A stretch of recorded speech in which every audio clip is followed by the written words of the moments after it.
Bonsoir et bienvenue à votre émission consacrée à l'actualité économique. Eco Hebdo, c'est l'actualité économique dans toute sa composante sur Africable Télévision. Malgré son encours estimé à plus de 2500 milliards de dollars, la finance islamique ne représente qu'un peu plus d'1% de la finance classique, autrement dit. Son activité reste relativement marginale. Cette forme de finance est essentiellement pratiquée dans les pays du Moyen-Orient qui, avec quelques 1800 milliards de dollars, représente plus de la moitié de son encours total. La finance islamique ne s'adresse pas uniquement aux 1,5 milliard de musulmans. Plusieurs pays occidentaux s'y intéressent car elle présente des caractéristiques intéressantes en matière de transparence et de régulation bancaire. Le système financier africain en pleine mutation et expansion depuis une vingtaine d'années doit également continuer à se développer. Mais nous allons parler du thème du jour. Il s'agit de l'apport de la finance islamique par l'économie d'endettement. Et pour en parler, nous recevons sur ce plateau Monsieur Sidi Bouaré, expert en finance islamique. Monsieur Bouaré, bonsoir. Bonsoir. Merci d'être avec nous sur ce plateau. Je rappelle que vous êtes docteur en finance islamique, un doctorat que vous avez eu à Bessie, Luxembourg. Vous êtes également détenteur d'un MBA en finance islamique à Luxembourg, à Strasbourg, pardon, et vous êtes le DG de CID Amanar Finance. En tout cas, merci d'être avec nous sur ce plateau Africable Télévision. La première question, c'est quoi la finance islamique ? Un rappel des caractéristiques de cette finance islamique. Merci, M. Moïga. Alors, la finance islamique, c'est un système financier dont la conceptualisation se construit autour d'une subtile conjugaison qui essaie de conjuguer l'économie, l'éthique et le droit musulman des affaires. Alors, en termes de rappel sur les principes de la finance islamique, c'est un système qui bannit la pratique d'intérêt. Comme vous savez, les systèmes financiers, la pièce maîtresse des systèmes financiers conventionnels, c'est bien sûr l'intérêt. En finance islamique, l'intérêt est banni. Alors, en deuxième niveau, la finance islamique interdit le financement des secteurs illicites, des secteurs qui n'apportent pas du bonheur, bien sûr, à l'humanité. La finance islamique interdit le financement de ces secteurs-là. Et en troisième position, en troisième principe, la finance islamique, c'est un système qui interdit la spéculation financière. Comme vous le savez, il y a les marchés monétaires, les marchés financiers, où l'argent, c'est l'objet de la vente, l'argent, c'est le principal, l'argent, c'est l'essence. Donc la finance islamique interdit cette pratique. En quatrième lieu, la finance islamique encourage toute transaction que ça soit adossée à des actifs tangibles. C'est-à-dire, on ne doit pas faire des transactions financières sur le fictif. Il faut qu'il y ait un actif tangible derrière. Et en cinquième et dernier, la finance islamique recommande le partage des risques entre les acteurs dans les opérations. Et cela se traduit bien sûr par des modes opératoires qui se regroupent en trois niveaux. Et le mode opératoire est de typologie commerciale, et le mode opératoire de typologie participative, et le mode opératoire de typologie à caractère social et solidaire. En résumé, voilà qu'est-ce que la finance islamique. Ok, voilà, ça c'est les caractéristiques de la finance islamique. Mais l'autre question qui est quand même importante, M. Bouaré, qu'est-ce qui différencie une banque classique d'une banque islamique? La différence entre les deux systèmes? Alors, la différence réside d'abord au niveau de la finalité recherchée par les deux systèmes. Comme vous le savez, le système classique, qui est le système conventionnel, c'est un système basé sur l'esprit capitaliste, où vraiment c'est la maximisation des profits. Alors je suis riche, comment devenir de plus? Alors l'autre est pauvre, comment je peux profiter d'être riche? Alors l'autre ne sait pas quelle ingénierie financière il faut, bien sûr, pour profiter davantage. C'est ça l'esprit de la finance conventionnelle. Alors quant à la finance islamique est basée sur la justice, l'équité, et la solidarité. Donc, au niveau des finalité recherchée, au niveau des principes, disons au niveau de l'esprit, il y a les deux systèmes se débarquent. L'un, en un mot, cherche à maximiser les profits et l'autre cherche à rentabiliser l'investissement pour les acteurs. Donc voilà la différence fondamentale. Mais au niveau des mécanismes, au niveau de l'opérationnel, alors la différence fondamentale est que toute transaction financière, alors qui est effectué par une institution financière islamique, doit être adossé à un actif tangible. Alors contrairement de l'autre côté, le système est basé sur la commercialisation de l'argent. En fait, l'argent c'est un objet, l'argent c'est le produit. Donc vous voyez, dès lors c'est pas les mêmes. Alors en économie islamique, du côté de la finance islamique, alors l'argent n'est qu'un moyen d'échange. La fonction de l'argent n'est qu'un moyen d'échange. En soi, l'argent ne peut pas être un produit, on ne peut pas vendre l'argent. Donc ça, c'est d'abord au niveau même du métier, au niveau même de l'activité. Mais à l'intérieur encore, on verra que dans les transactions financières que les banques islamiques effectuent, généralement, c'est les transactions où la banque cherche d'abord que l'investissement soit rentable pour le client. Et voilà, pour le client. Et aussi, la banque cherche à partager des risques avec les clients. Et aussi, ce qui est extrêmement important au niveau des systèmes, c'est en fait les détournements d'objectifs. C'est-à-dire, quand vous regardez la finance classique, une fois que X peut venir demander une banque, voilà, j'ai besoin de l'argent pour faire telle activité. Une fois que le client est en position de l'argent, il est libre de faire ce qu'il veut. Mais alors, contrairement au niveau de la finance islamique, le détournement d'objectifs n'est pas là. Parce que vous exprimez réellement ce dont vous avez besoin. Et c'est ça qu'on vous fournit. Et donc, vous ne pouvez pas détourner l'objectif escompté. Donc, vous êtes obligé d'aller bio droit. Et si réellement vous voulez se développer, alors si la demande est satisfaite, donc évidemment, vous avez bien sûr les possibilités vraiment de développer votre entreprise. Donc, le détournement d'objectifs est une différence fondamentale entre les deux systèmes. Aussi, ce qu'il faut ajouter, les institutions financières islamiques partagent les risques avec les clients. Donc ça, c'est un élément essentiel, important. Contrairement à l'autre côté, il n'y a pas le partage des risques. Le risque est transféré à un moment. Donc toujours, le risque est supporté par une partie. Dans la finance classique, comme on le dit souvent, la banque ne perd jamais. Ne perd jamais. La banque ne perd jamais parce que le risque est toujours transféré. Alors, dans les institutions financières islamiques, au niveau du 5e principe dont je viens de citer, au niveau de ces principes, demande à ce que les acteurs partagent les risques. Donc, le risque n'est pas transféré. Donc, à ce niveau, la banque va s'engager, bien sûr, avec l'entrepreneur autour d'un projet. Et c'est le résultat du projet que la banque gagne. Au cas s'il y a perte, la banque perd. Donc, voilà, et fondamentalement... Des deux côtés, le risque est partagé. Le risque est partagé.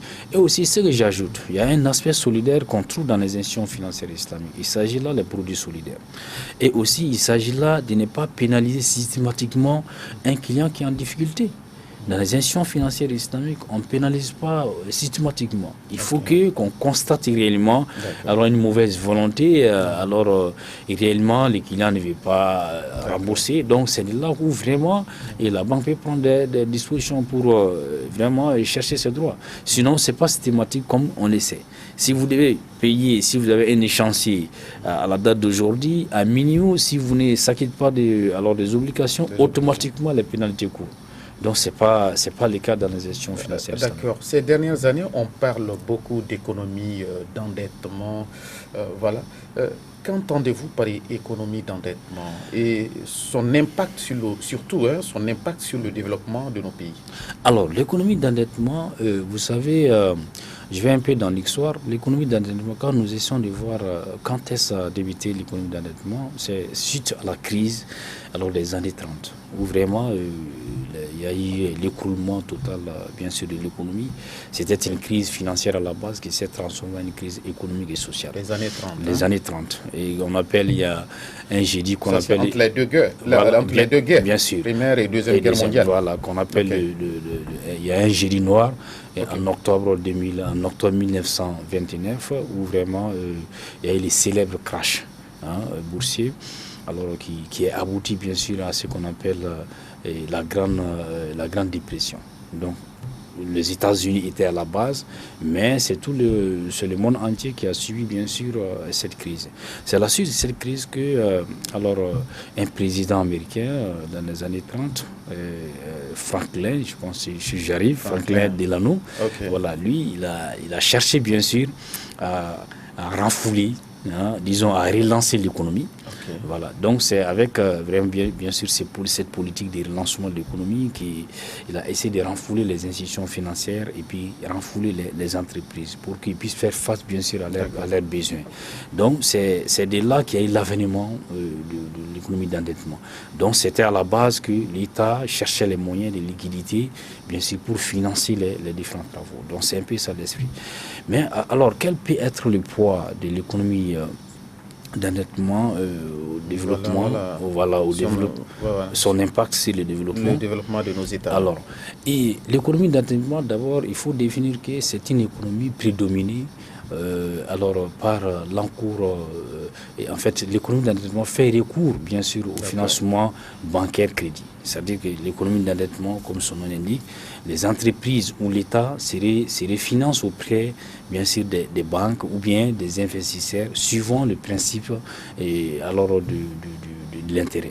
Alors, en fait, les investisseurs donnent l'argent aux États et aux entreprises au remboursement. Ils vont rembourser, bien sûr, avec les surplus. Donc, c'est ça un peu l'économie d'endettement. Alors, on ne peut pas dire aujourd'hui que ce système n'a pas fait l'effet. Ça fait l'effet, même si la finance islamique n'est pas d'accord, même si le principe économique n'est pas d'accord avec ces principes système d'intérêt, mais nous reconnaissons aujourd'hui que ces systèmes d'endettement, disons l'économie d'endettement a fait l'effet. C'est pourquoi aujourd'hui on voit un monde industrialisé jusqu'à ce niveau. Mais c'est tout ce qu'il faut reprocher, bien sûr, à ces systèmes à l'économie d'endettement, et que c'est un système où vraiment ça favorise ce qu'on appelle l'inflation monétaire. Donc c'est un système qui favorise ça. Comment? Ça favorise ça parce que, vous voyez, dans un système d'intérêt, la masse monétaire, à un moment donné, serait déconnectée de l'économie réelle.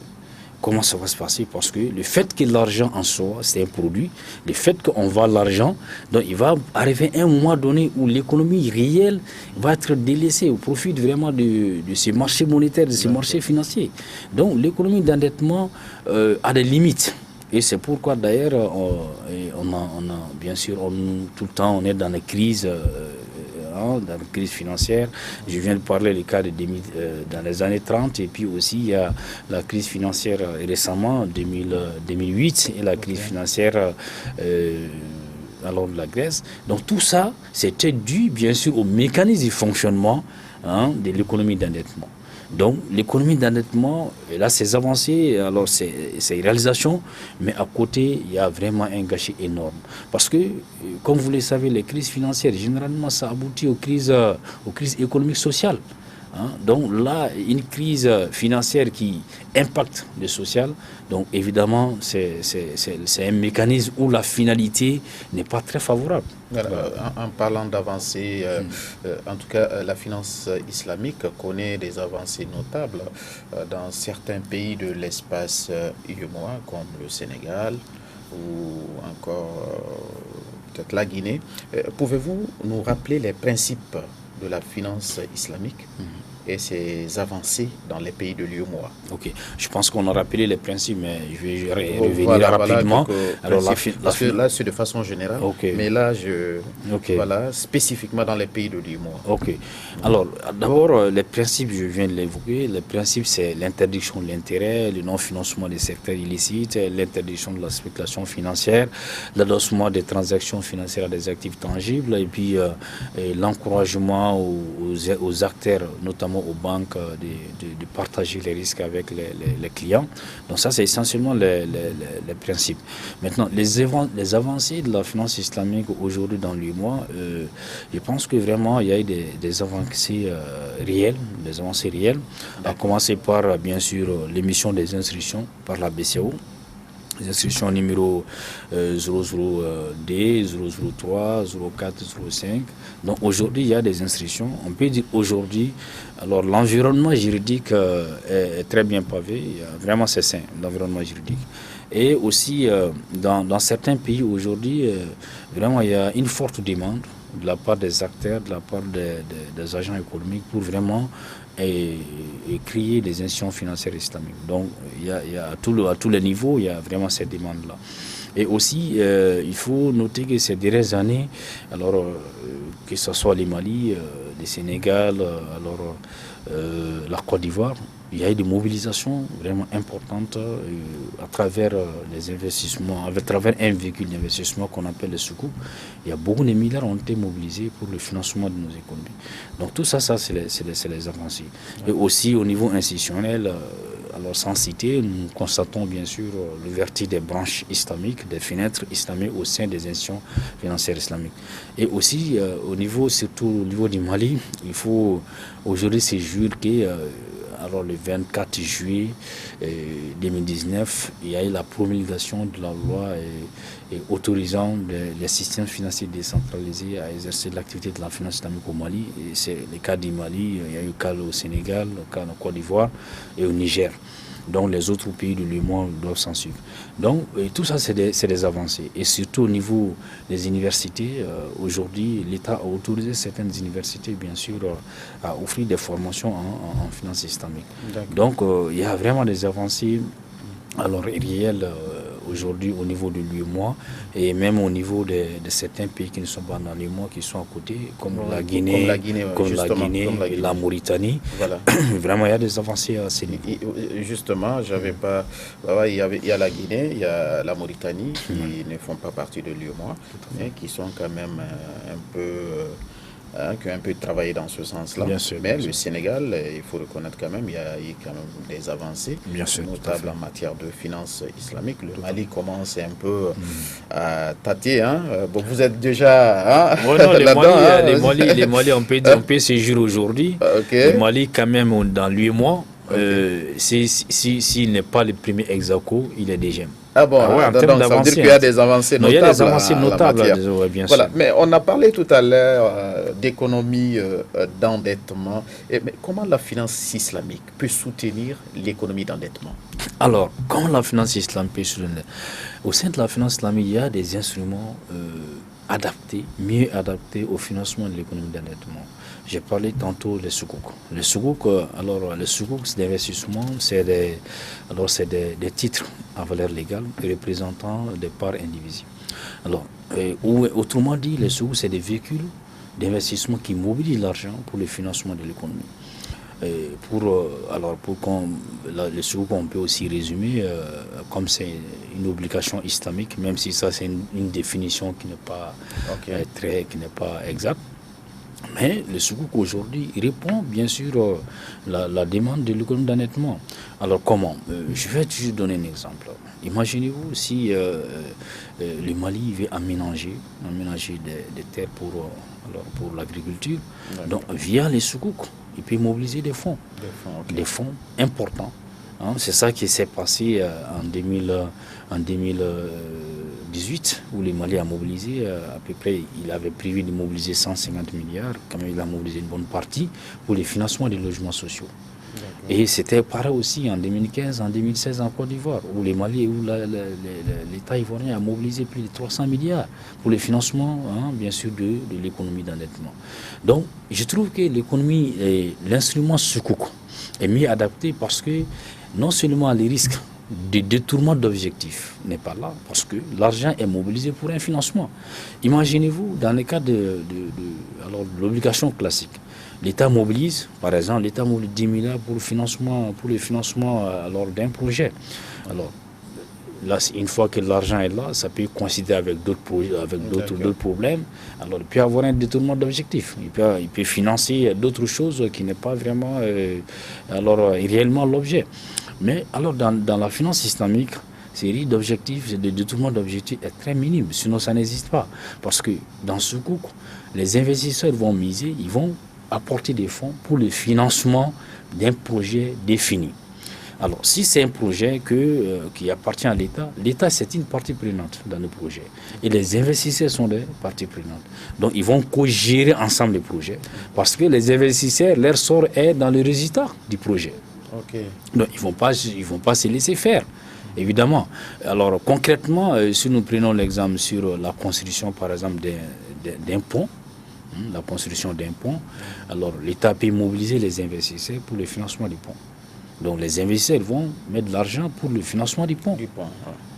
Ils vont dire, alors une fois que le pont est construit, on va louer les ponts à l'État.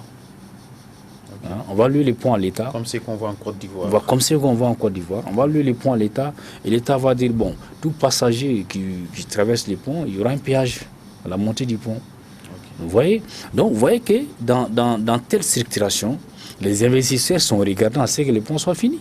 Sinon, ils ne peuvent pas louer les ponts. Vous voyez? Donc dans telle économie, les risques et puis les parties prenantes sont exigeants à la réalisation bien sûr, à la réalisation de l'investissement. C'est différent. Lorsque l'État dit, lorsque l'État mobilise 10 milliards pour faire un pont, l'État mobilise 10 milliards pour faire un pont, quelle qu'en soit la réalisation des ponts, que les ponts soient réalisés ou pas, les investisseurs qui ont misé, ils vont avoir leur part plus l'intérêt. Plus l'intérêt. Que l'État réalise ces ponts ou pas, et ils attendent la tour, bien sûr, ils attendent le capital, les principales mis plus l'intérêt. Mais ce n'est pas le cas. Lorsque le pont n'est pas construit dans le cas du financement islamique, il ne peut pas dire, on ne peut pas louer quelque chose qui n'existe pas. Évidemment. Donc, en effet, c'est pour dire qu'aujourd'hui, pour le financement de l'économie d'endettement, la finance islamique est mieux adaptée à nos réalités économiques que, bien sûr, le système classique de l'économie d'endettement. À un moment donné, on a chiffré à plus de 2000 milliards de dollars et plus de 140 millions de personnes dans le monde qui sont clientes d'une banque islamique, selon des experts. Ce secteur va encore doubler de volume pour atteindre les 4000 milliards de dollars en 2020. Ce chiffre est-il atteint puisque nous sommes déjà en 2020? Alors, presque, on est à la fin de 2020. Oui, aujourd'hui, on peut dire que oui, presque ce chiffre est atteint. Parce que vous savez, la finance islamique, ce n'est plus une question, une question des pays musulmans, une question des pays non musulmans. D'ailleurs, aujourd'hui, je trouve que les actions des pays non musulmans, c'est vraiment déterminante que certains pays musulmans. Donc, il y a vraiment des engagements, et disons, il y a vraiment des actions qui ont été mises. Et imaginez-vous la Russie qui commence à s'intéresser à la finance islamique. Il faut voir combien il peut mobiliser à travers ce concours. C'est quand même un poids lourd. C'est vraiment un poids lourd. Alors, ce qui fait la force de la finance islamique est que les pays qui sont derrière la finance islamique, c'est les pays des pétrodollars, les pays du Golfe. Comme vous le savez, c'est des pays qui sont très liquides. Donc c'est ces pays-là qui sont derrière la finance islamique. Mais au-delà de ces pays, il faut voir aujourd'hui l'intéressement de la Grande-Bretagne à la finance islamique. Donc il fait qu'aujourd'hui, à ce jour, il y a à peu près 4 banques islamiques en Grande-Bretagne. Donc ils s'intéressent à la finance islamique parce que c'est un mécanisme qui répond vraiment aux besoins. C'est un mécanisme qui répond aux besoins économiques aujourd'hui. Alors, vous êtes d'accord avec moi que la finance classique ou la finance dite conventionnelle a montré ses limites dans le cadre du financement de l'économie d'endettement. Et surtout, il y a le cas de la Grèce à l'époque, en 2012, lorsque vraiment la Grèce était secouée, parce qu'ils avaient emprunté beaucoup d'argent, mais au niveau réel, il n'y avait pas la croissance. Il y avait beaucoup de problèmes au niveau de l'Europe. Parce que l'argent liquide était donné, voilà, c'est volatilé comme ça.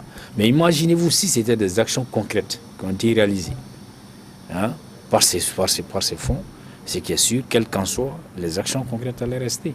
Et justement, on va parler des pays comme le Mali avec l'embargo de la CEDEAO, que vous savez, même si certaines restrictions ont été levées, les acteurs de la finance islamique partagent-ils les mêmes inquiétudes que ceux de la finance classique?